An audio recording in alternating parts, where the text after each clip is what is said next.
Hello everyone, तुम्हालाही घरच्या घरी बनवायचं आहे मऊ लुसलुशीत असं श्रीखंड.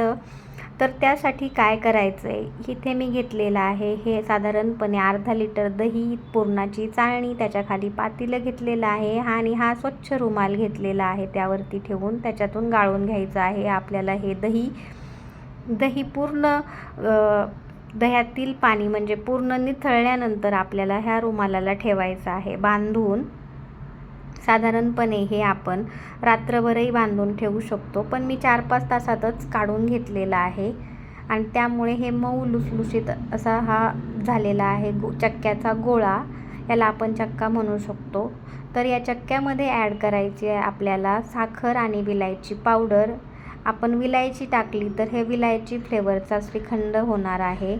याला आपल्याला घ्यायचं आहे एकदम असं फेटून.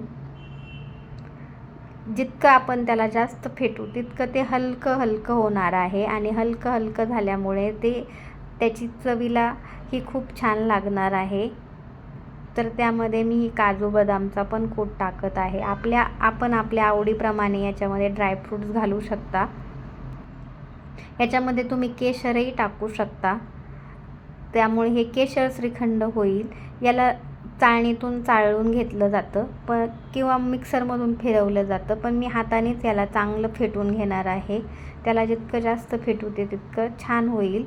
जर तुम्हाला माझा चॅनलवरचे व्हिडिओ आवडत असतील तर तुम्ही याला लाईक करू शकता, शेअर करा, सबस्क्राईब करा आणि बघा श्रीखंड कसं एकदम फ्लफी झालेलं आहे. मार्केटमध्ये मिळणाऱ्या श्रीखंडासारखंच दिसतंय. कोणी ओळखूही शकणार नाही की हे मार्केटमधलं श्रीखंड आहे की तुम्ही घरी बनवलं आहे. बघू शकता.